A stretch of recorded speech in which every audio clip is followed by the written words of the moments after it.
नमस्कार दोस्तों, आप सभी का स्वागत है देवेंद्र क्लासेस यूट्यूब चैनल में। टॉपिक की चर्चा करेंगे, मॉडर्न हिस्ट्री का टॉपिक है। बहुत ही महत्वपूर्ण टॉपिक है ये, क्योंकि इससे आगे जो टॉपिक्स को पढ़ेंगे वो संवैधानिक की शुरुआत होगी। एक तरीके से श्री गणेश होगा भारत में। 1942 का टॉपिक है ये, और 1942 में एक कमीशन आया था, एक आयोग आया था भारत में। इस आयोग का नाम था क्रिप्स मिशन के नाम से यह आयोग जाना जाता है। ठीक है, मिशन का मतलब आयोग होता है हिंदी में, इंग्लिश में क्रिप्स मिशन, क्योंकि उस व्यक्ति का नाम था स्टेफर्ड क्रिप्स। क्या नाम था? स्टेफर्ड क्रिप्स, जिसकी अध्यक्षता में यह आयोग वहां के विंस्टन चर्चिल नामक व्यक्ति ने, जो प्रधानमंत्री थे उस समय के, उनके द्वारा भेजा गया था भारत में। ठीक है, क्या नाम था? विंस्टन चर्चिल के द्वारा भेजा गया आयोग था, जिसका नाम क्रिप्स मिशन था 1942 में। ठीक है, अब इसकी जो विषय वस्तु है, मैं आपको एक एक करके पॉइंट बता देता हूं जो एग्जाम्स में हमारे यहाँ पूछा जाता है हमेशा। ठीक है, किस हिसाब से पूछा जाता है? वैसे तो नॉर्मली एग्जाम्स में अगर आप बात करेंगे तो बस इतना ही पूछ लेता है कि भैया ये बता दीजिए आप, क्रिप्स मिशन भारत में कब आया? तो आप बता दीजिए 42 में आया था। 1942 में मार्च के महीने में, 22 मार्च 1942 को, 22 या 23 मार्च 1942 को क्रिप्स मिशन भारत में आया था। लेकिन इसने जो प्रस्ताव दिए भारत के नेताओं के बीच में, कौन से प्रस्ताव दिए थे? संविधान सभा के निर्माण के लिए, संवैधानिक परिषद बनाने के लिए, है ना, डोमिनियन स्टेट होगा भारत, इस तरीके के कुछ प्रस्ताव दिए भारत के नेताओं के, लोगों के बीच में काम करने के लिए। चूंकि जवाहरलाल नेहरू, महात्मा गांधी, डॉक्टर राजेंद्र प्रसाद, राजगोपालाचारी और सरदार पटेल बड़े जो चोटी के नेता थे भारत के, उनको ये प्रस्ताव भारत की जनता के हिसाब से, भारत की जनमानस के हिसाब से ठीक और उचित और सही सटीक नहीं लगे, जो कि जनता इस तरीके से इन कानूनों के माध्यम से काम कर पाएगी, या भारत काम कर पाएगा, या भारत के राज्य काम कर पाएंगे, प्रांत। इस वजह से उन्होंने इसे फेल कर दिया, अस्वीकार कर दिया भारतीय नेताओं ने। तो ये 11 अप्रैल 1942 को वापस चला गया था। कहने का मतलब असफल हो गया था यह आयोग। लेकिन सफल असफल जो भी हुआ हो, उस समय की परिस्थितियों के हिसाब से हमें पढ़ना है, एग्जाम पॉइंट ऑफ व्यू के हिसाब से। तो एग्जाम में ये पूछा जाता है। अब स्टार्टिंग कहां से होती है इसकी? स्टार्टिंग होती है, देखिए बोर्ड पे आप नोट करते चलिएगा मेरे साथ, मैं आपको बता देता हूं। 42 की अगर बात करें तो दूसरा विश्व युद्ध चल रहा था इस समय। कौन सा चल रहा था? सेकेंड वर्ल्ड वॉर चल रहा था। ठीक है, तो पहले आप समझ लो और नोट कर लेना। थोड़ा सा सेकेंड वर्ल्ड वॉर के बारे में बता देता हूं। दूसरा विश्व युद्ध चल रहा था, इसे नोट कर लीजिएगा। दूसरा विश्व युद्ध की बात कर रहे हैं। ठीक है, तो जो दूसरा विश्व युद्ध चल रहा था वो कब से शुरू होता है? 1939 से, और कब तक चलता है? 1945 तक। ठीक है, ये नए बच्चों थोड़ा सा नोट कर लेंगे इसे, इसी से रिलेटेड ये कहानी है पूरी। तो 39 से शुरू हुआ, 45 तक गया। इसी बीच में हमारे यहाँ एक मिशन आया, जो आया 1942 में क्रिप्स मिशन के नाम से। ठीक है, अब इसमें दो पक्ष थे। एक थे मित्र राष्ट्र, एक पक्ष का नाम जो विश्व युद्ध में शामिल थे, जिनका नाम क्या था? मित्र राष्ट्र। इसमें मित्र राष्ट्र में कौन कौन थे? अमेरिका, ठीक है, ब्रिटेन, फ्रांस, है ना, ये वाले देश शामिल थे, और रूस भी इसमें इन्हीं के साथ शामिल था। कौन से देशों में शामिल था? मित्र राष्ट्रों में ये देश शामिल थे। ठीक है, और धुरी राष्ट्र थे जर्मनी, इटली, जापान। दूसरा जो पक्ष था इस विश्व युद्ध में, उन्हें बोलते थे धुरी राष्ट्र। जो दूसरा पक्ष था इस विश्व युद्ध में, इसमें जापान था, इटली और जर्मनी। तो इनके मध्य में ये दूसरी दुनिया की सबसे बड़ी लड़ाई चल रही थी, वर्सेस। बीच में वर्सेस लगा लेंगे, एक तरफ अमेरिका, ब्रिटेन, फ्रांस और रूस, और दूसरी तरफ जापान, इटली और जर्मनी। दूसरा विश्व युद्ध था ये। 1939 में शुरू होता है, 1945 में खत्म होता है, परमाणु बम के हमलों के बाद। अमेरिका जापान के ऊपर गिराता है हिरोशिमा और नागासाकी, 6 अगस्त 1945 और 9 अगस्त 1945 को। ठीक है, अब जब ये चल रहा था तो 39 से चलते चलते विश्व युद्ध कब गया? देखिए 40 में गया होगा, 41 में गया, फिर उसके बाद 42 में, तो 3 साल लगभग हो गई युद्ध को चलते चलते। तो यहां तक आते आते इनकी स्थिति कमजोर हो गई। कौन से राष्ट्रों की? मित्र राष्ट्रों की स्थिति। इन देशों की स्थिति विश्व युद्ध में क्या हो गई? कमजोर हो गई भाई साहब। ठीक है, ये भारी पड़ रहे थे ये देश। धुरी राष्ट्र जो थे विश्व युद्ध में, धुरी राष्ट्र इनको बोला गया है, जिसमें मुख्य शक्तिशाली देश जो था वो जर्मनी था, और जर्मनी के उस समय के जो तानाशाह थे वो एडोल्फ हिटलर थे। जर्मनी के जो तानाशाह थे वो कौन थे? एडोल्फ हिटलर, जो नेतृत्व कर रहे थे भाई साहब सेकेंड वर्ल्ड वॉर को। इनकी एक आत्मकथा है बहुत फेमस जिसका नाम है मीन कैंप, ऑटोबायोग्राफी बहुत फेमस, मीन कैंप इन्होंने लिखा है। ठीक है, तो कमजोर कौन हो गए? मित्र राष्ट्र। और मित्र राष्ट्रों में कौन कौन है? अमेरिका, ब्रिटेन, फ्रांस और रूस। ये देश मित्र राष्ट्रों में थे, मित्र आपस में जो होते हैं। ठीक है, जैसे चार दोस्त होते हैं आपस में, किसी के लिए कोई भी काम करते हैं, हर तरीके की स्थिति में मदद के लिए तैयार रहते हैं, ऐसे ये चार दोस्त थे भैया, अमेरिका, ब्रिटेन, फ्रांस और रूस। तो इन्होंने मिलके लड़ा युद्ध, और इधर इस तरफ इधर थे, और भी एक पोलैंड देश था इधर, है ना, पोलैंड पे आक्रमण किया था, उसे भी चाहो तो लिख सकते हैं, और भी देश थे, लेकिन ये मैंने प्रमुख देश आपको लिखे हैं। ठीक है, अब होता क्या है, 42 के आते आते इनकी स्थिति कमजोर हो गई, और इनमें कौन सा देश शामिल है? ब्रिटेन। ब्रिटेन को क्यों मैं हाईलाइट कर रहा हूं भैया? जे अंग्रेज है, तो अंग्रेज किसके ऊपर शासन कर रहे? भारत के ऊपर शासन कर रहे थे कि नहीं कर रहे थे? कर रहे थे, हाँ या ना? बिल्कुल कर रहे थे साहब, भारत के ऊपर। तो जैसे जैसे स्थिति कमजोर हो रही थी, तो अमेरिका, रसिया, फ्रांस वाले अंग्रेजों से बोले, ब्रिटेन से बोले कि भाई तुम एक काम करो, भारत के साथ अच्छे से संबंध बनाओ, अच्छे से काम करो, अच्छे से बातचीत करो वहां के लोगों से, वहां के नेताओं से, और सेकंड वर्ल्ड वॉर में उनका सहयोग लो, उनकी मदद लीजिए अच्छे से, लेकिन न्यायपूर्ण काम करके उनके साथ, है ना, जो न्याय की बात है उन सारी चीजों को स्थापित करने के बाद। ठीक है, ये वाली बात किसने कही? अमेरिका वगैरह, फ्रांस और इस दुनिया के बड़े बड़े देशों ने। उसमें अमेरिका ने ये बात बोली, फ्रांस ने बोली, ऑस्ट्रेलिया ने, चाइना ने, बहुत सारे अन्य भी देशों ने कहा। ठीक है, तो चूंकि स्थिति इनकी कमजोर लगातार होती जा रही थी, जो स्ट्रांग होते जा रहे थे सेकेंड वर्ल्ड वॉर में। हालांकि लोगों की बात करेंगे तो दोनों देशों में 80 से 85 मिलियंस पीपल्स की मैं बात कर रहा हूं। 1 मिलियन में 10 लाख लोग होते हैं, आप इनटू गुणा कर लेना कितने लाख लोग मरे होंगे। 80 से 85 मिलियन पीपल्स या लोगों की बात करें तो इस सेकेंड वर्ल्ड वॉर में मारे गए 4-5 साल के दौरान, 39 से लेकर के 45 तक, 5-6 साल तक ये विश्व युद्ध चलता रहा। इतनी भयानक लड़ाई थी, है ना, सबसे भयानक लड़ाई कह सकते हैं दुनिया के इतिहास में से। पहला विश्व युद्ध भी था, लेकिन उससे ज्यादा इसमें लोग मारे गए। तो दबाव था ब्रिटेन के ऊपर, इन सारे देशों के ऊपर कि भारत के साथ अच्छे से बातचीत करिए। तो भारत के इन देशों के दबाव में विंस्टन चर्चिल नामक एक उस समय के वहां के प्रधानमंत्री थे, तो उन्होंने एक व्यक्ति के नेतृत्व में, जिसका नाम स्टैफर्ड क्रिप्स, एक व्यक्ति के नेतृत्व में भारत में एक आयोग भेजा कि आप जाओ और भारत के नेताओं से बात करो जाके कि भारत में संवैधानिक सुधार किस प्रकार के चाहते हैं, किस हिसाब के संवैधानिक सुधार चाहते हैं, कैसी सरकार बनाना चाहते हैं वहां पे, जिससे लोगों को वहां पे न्यायपूर्ण सारी चीजें, व्यवस्थाएं मिल सकें, जो जैसे इस समय शासन में चल रही है, किस तरीके की लोकतांत्रिक व्यवस्थाएं चाहते हैं। ठीक है, इसके लिए ब्रिटेन ने एक आयोग भेजा हमारे देश में, वहां के प्रधानमंत्री ने, और आयोग का नाम था क्रिप्स मिशन।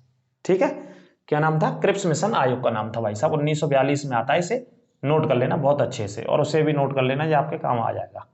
तो देखिए पॉइंट सबसे पहला यहां से नोट कर लीजिए, मैंने स्टोरी आपको पूरी बता दी, कैसे आया था क्या नहीं था। तो जिस व्यक्ति के द्वारा भेजा गया वो मैं आपको बता देता हूं, विंस्टन चर्चिल नामक, वो वहां के उस समय के प्रधानमंत्री थे। विंस्टन चर्चिल ने भारत में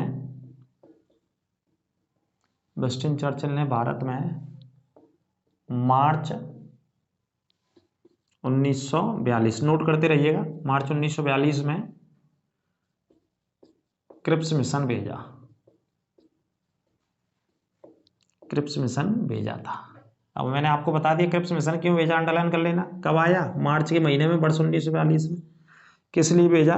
कि भारतीय नेताओं से बात करो, भारतीय लोगों से बात करो, संविधान में कौन कौन से सुधार चाहिए और किस हिसाब से सेकेंड वर्ल्ड वॉर में ये भारत की जनता हमारी मदद कर सकती है। तो दबाव था ब्रिटेन पर, अंग्रेजों पर पूरा का पूरा, इस वजह से ये भेजा था। ठीक है, तो अगला पॉइंट लिख लेंगे 22 मार्च, इसमें 22 मार्च की एक तिथि भी है, 22 मार्च 1942 को क्रिप्स मिशन भारत पहुंचा। ठीक है, भारत पहुंचता है, कौन सा मिशन? क्रिप्स। अब किसकी अध्यक्षता में पहुंचता है? अध्यक्ष का नाम लिख लेंगे, आप पॉइंट टू पॉइंट नोट करते चलेंगे आप। स्टैफर्ड क्रिप्स की अध्यक्षता में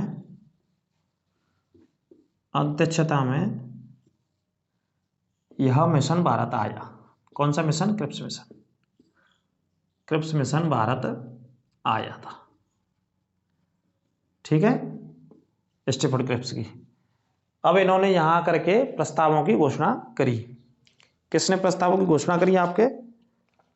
ये स्टीफर्ड क्रिप्स ने, है ना। तो पॉइंट लिख लेंगे, स्टीफर्ड क्रिप्स ने प्रस्तावों की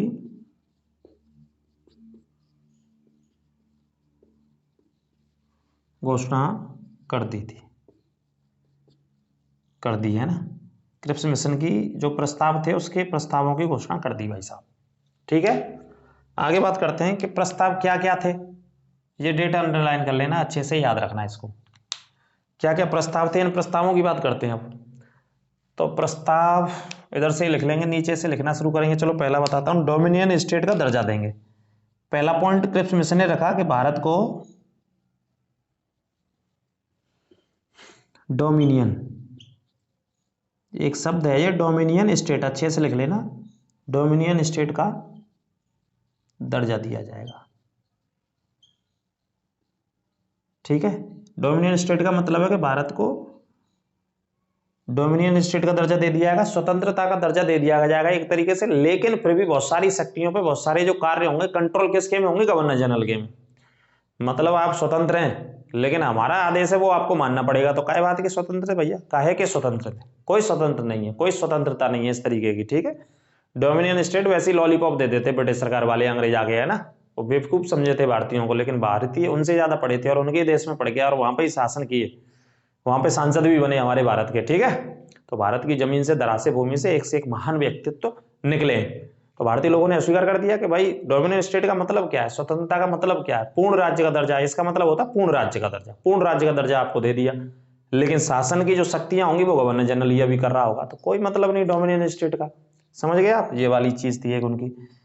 दूसरे संवैधानिक, दूसरा इनका जो सुझाव दिया प्रस्तावों में वो दूसरा था, संविधान निर्मात्री परिषद बनेगी। संविधान निर्मात्री परिषद जो संविधान का निर्माण करेगी, परिषद बनेगी। आराम से नोट कर लेना, कोई दिक्कत नहीं। संविधान समझ रहे हैं? संविधान निर्मात्री, संविधान को बनाने वाली क्या बनाई जाएगी? एक परिषद बनाई जाएगी जिसमें कुछ लोग शामिल होंगे कि भारत का संविधान तैयार करना है भैया, कि कैसे तैयार करना है, कौन से सिद्धांतों पर तैयार करना है, कौन सी बातों पर तैयार करना है। संविधान निर्मात्री परिषद, है ना। इधर से मैं हटा देता हूं, ऊपर से आपने लिख ही लिया होगा, है ना। ये वाले पॉइंट आपने नोट कर लिए होंगे और नोट कर लेना भाई साहब। क्रिप्स मिशन में से क्वेश्चन छपता ही छपता है। जो अंतिम वो चल रहा है मॉडर्न हिस्ट्री का, जो मैं आपको पढ़ा रहा हूँ, है ना, लास्ट का टॉपिक्स चल रहे हैं इसमें। अब इसके अलावा ब्रिटिश सरकार क्या कहती है यहाँ पे, एक पॉइंट और बोलते हैं यहाँ पे बहुत खतरनाक सा, यदि कोई प्रांत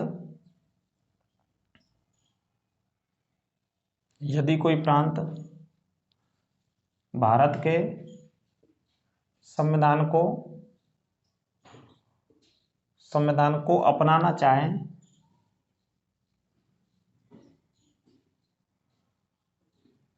तो अपना सकते हैं, नहीं तो अलग बना सकते हैं, नहीं तो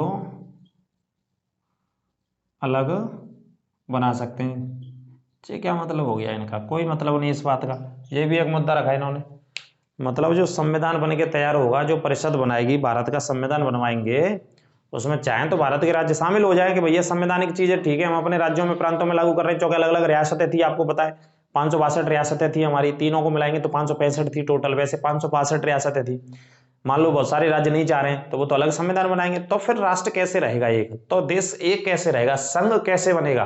यही क्वेश्चन मार्क लग जाता है। तो कोई मतलब नहीं इस प्रश्न का भी। तो ये भी उन्होंने, अंग्रेजों ने क्या कर दिया, एक इस तरीके का खतरनाक पॉइंट डाल दिया। क्योंकि आपको पता है अंग्रेजों की तो एक ही नीति रही शुरू से, फूट डालो और राज करो। बहुत सारे पॉइंटों में आपने देखी होगी, लोगों को धर्म के आधार पर बांट दिया, इलेक्शन के आधार पर बांट दिया, जाति के आधार पर बांट दिया, मजहब के आधार पर बांट दिया। अंग्रेजों की यही काम रहे भैया। ठीक है, तो क्या कह रहे हैं, कोई भी प्रांत भारत का संविधान अपनाना चाहे तो अपना लो और नहीं अपनाना चाहे तो अलग बना लो। अब ऐसे कैसे अलग बना लेंगे? अलग बनाएंगे तो फिर अलग अलग नहीं, विभाजन हो जाएगा, राज्यों का ही विभाजन हो जाएगा। सिंपल सी बात है। या तो कंबाइंड फैमिली में रह लो, कंबाइंड मिलके रह लो, है ना। नहीं भैया जाकर के अलग अलग बना लो। तो इस तरीके से तो नहीं होता है ना। वो ऐसे ही चाह रहे थे कि देश को, राष्ट्र को विभाजन करना, फूट डालना। तो फूट डालना ही हो जाता है, चाहे परिवार की बात करें चाहे राष्ट्र की बात करें, हम देश की बात समझ रहे हैं आप। तो एक मुद्दा ये भी रख दिया उन्होंने, ठीक है। अब अगला पॉइंट देख लो, इन्होंने कौन सी सिफारिश दी यहाँ पे, युद्ध के दौरान कार्यकारी परिषद में गठन किया, कार्यकारी परिषद बनाएंगे, वैसे ही कुछ नहीं दिया, ये भी एक वैसे दे दिया लॉलीपॉप, कार्यकारी परिषद का गठन करेंगे जिसमें कुछ भारतीयों को शामिल करेंगे, एक ये मुद्दा रख दिया, कार्यकारी परिषद का गठन किया जाएगा। अब ऐसे मैं हटा देता हूं, आप नोट करते चलना आराम से, बोल भी रहा हूं, अगर कोई पॉइंट समझ में नहीं आ रहा हो तो आपके लिए। तो आगे होता क्या है सर,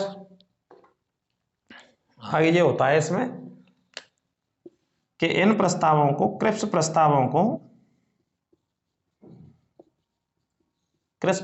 को क्या कर दिया गया, स्वीकार करने लायक है, जो बिल्कुल स्वीकार करने लायक नहीं है, ये तो अलग अलग संविधान बनवा रहे हैं। डोमिनियन पूर्ण राज्य का दर्जा ले लो, लेकिन शासन गवर्नर जनरल ही करेगा, कोई मतलब ही नहीं। संवैधानिक सुधार के लिए आया था क्रिप्स मिशन भारत में 1942 में, स्टेफर्ड क्रिप्स, जो कि वहां के मंत्रिमंडल का एक सदस्य था, जब युद्ध चल रहा था, युद्धकालीन मंत्रिमंडल का सदस्य था। कौन, स्टेफर्ड क्रिप्स। इसे भेजा था किसने, विंस्टन चर्चिल ने। चर्चिल उस समय के प्रधानमंत्री थे, इंग्लैंड के, ब्रिटेन के या यूके के, ठीक है। तो कोई मतलब नहीं स्वीकार करने का। तो क्रिप्स प्रस्तावों को भारतीय नेताओं के द्वारा, नोट कर लेना, भारतीय नेताओं के द्वारा क्या कर दिया गया, अस्वीकार कर दिया गया। सिंपल बात है, ये होना ही था, नोट कर लेना, अस्वीकार कर दिया गया। और स्वीकार कर लेते तो आज जो भारत है, आज जैसा भारत है ऐसा भारत नहीं रह पाता भैया, सब राज्य मिलके नहीं रह पाते, है ना। क्योंकि उनका अलग अलग संविधान होता तो कोई मतलब ही नहीं, कोई किसी राज्य में नहीं घुस पाता, कोई किसी राज्य में नहीं जा पाता, सभी को टैक्स देने पड़ते बहुत सारे, अलग अलग राज्यों की अलग अलग विषय वस्तु होती है, अलग अलग सिस्टम होता है, अलग अलग कानून होते, बड़ी समस्या खड़ी हो रही होती है आज के राष्ट्र में, बात समझ रहे। तो ऐसी कंडीशंस हो जाती तो बहुत बड़ा गड़बड़ हो जाता। तो इस वजह से इन सारी चीजों को नकारते हुए महात्मा गांधी जी, जवाहरलाल नेहरू, बड़े नेताओं ने इसको अस्वीकार कर दिया कि भाई ये भारत में लागू नहीं हो पाएगा। तो इस वजह से फिर आगे क्या होता है, एक डेट आती है 11 अप्रैल और आगे आता है 1942। 11 अप्रैल 1942 को क्रिप्स मिशन वापस चला जाता है,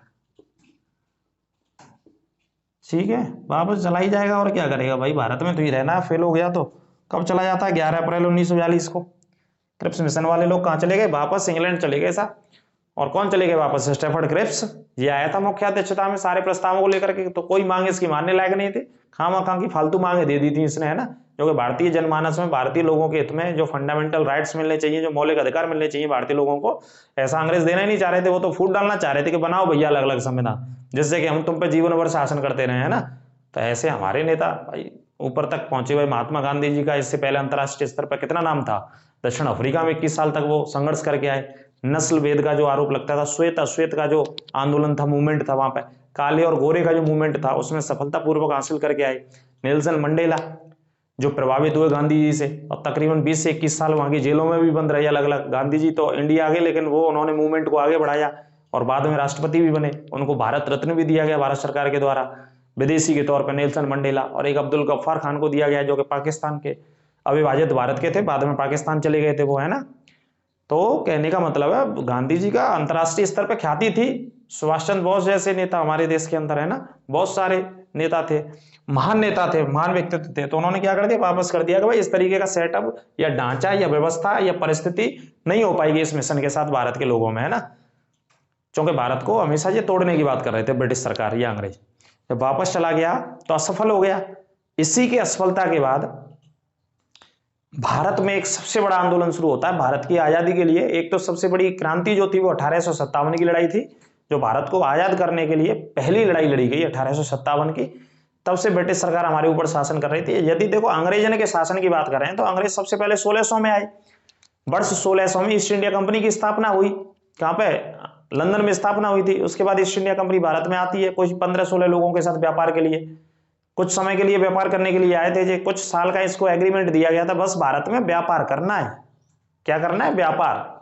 लेकिन उन्होंने अपनी जड़ें जमाना शुरू कर दिया भारत की स्थिति में, भारत की ज्योग्राफिकल स्थिति में, कल्चरल स्थिति में, राजनीतिक स्थिति में, पॉलिटिकल रूप से, राजनीतिक रूप से जड़ों को जमाना शुरू कर दिया यहाँ के लोगों का देख करके।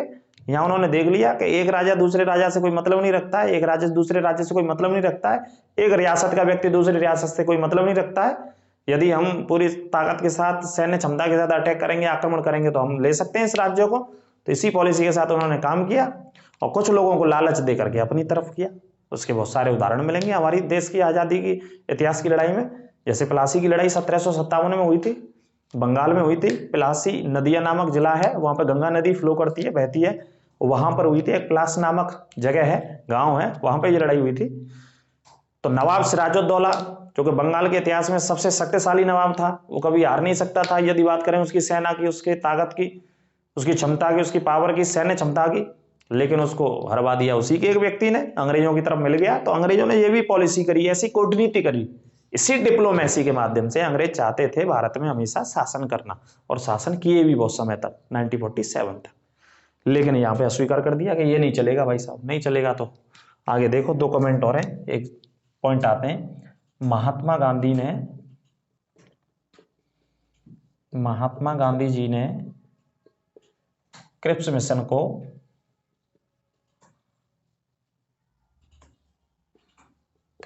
को उत्तर तिथीय चेक, ये अंडरलाइन कर लेना, उत्तर तिथीय चेक कहा। क्या कहा? उत्तर तिथीय चेक कहा इसको, है ना। एक ऐसा चेक है जी जिसकी डेट निकल गई है, जिसे क्या बोल देते हैं हम, एक्सपायर हो गया है, ये एक्सपायरी डेट हो गई है, ऐसा चेक है जी। ठीक है, उत्तर तिथीय चेक, ऐसा चेक जिसकी तिथि, जिसकी डेट निकल गई। तो चेक की डेट निकल गई, चाहे दवाई की डेट निकल गई, चाहे व्यक्ति की डेट निकल गई, तो सभी क्या हो जाते हैं, एक्सपायर हो जाते हैं भैया। तो ये तो मिशन ऐसा था, ऐसे सुझाव थे इसके, जिसकी डेट निकल गई है, ये बिल्कुल खत्म हो गया है, ये भारत में लागू नहीं किया जा सकता है। तो गांधी जी ने ये वाला बोला। इसे इंग्लिश में पोस्ट डेटेड चेक बोल सकते हैं आप, जो इंग्लिश में बच्चे चाहेंगे तो इसे क्या बोलते हैं, पोस्ट डेटेड चेक। ठीक है, पोस्ट डेटेड चेक किसने कहा? महात्मा गांधी जी ने कहा। किसके बारे में कहा? क्रिप्स मिशन के बारे में। नेक्स्ट देखते हैं अगला पॉइंट। इसके बाद जवाहरलाल नेहरू जी ने क्रिप्स मिशन को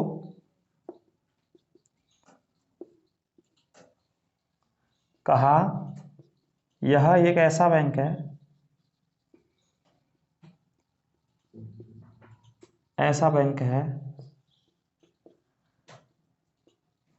जो टूटने की कगार पर है। ये उनकी व्यक्तिगत भावना है हमारे नेताओं की, जो टूटने की कगार पर है।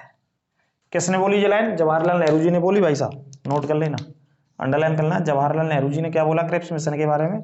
एक ऐसा बैंक है ये जो टूटने की कगार पे, जो खत्म हो चुका है, जो बिल्कुल इसको लागू नहीं, कोई काम ही नहीं कर सकता ये बैंक, है ना। उन्होंने बैंक का नाम दिया इसे। और पोस्ट डेटेड चेक किसने कहा? महात्मा गांधी जी ने कहा। किसके बारे में कहा? क्रिप्स मिशन के बारे में कहा। और क्या कर दिया भारतीय नेताओं ने? इसे अस्वीकार कर दिया। और वापस कब चला गया? 11 अप्रैल 1942 को वापस चला गया। ठीक है, और इसी की असफलता के बाद भारत में आंदोलन शुरू होता है। चाहो तो आप लिख लेना एक लाइन यहाँ पे। क्रिप्स मिशन की असफलता के बाद भारत में भारत छोड़ो आंदोलन शुरू किया जाता है। कौन सा आंदोलन शुरू किया जाता है? भारत छोड़ो आंदोलन शुरू किया जाता है इसी मिशन की असफलता के बाद। इस पॉइंट को आप याद रखेंगे। ठीक है जी, क्या रखेंगे? इस पॉइंट को याद रखेंगे बहुत अच्छे से।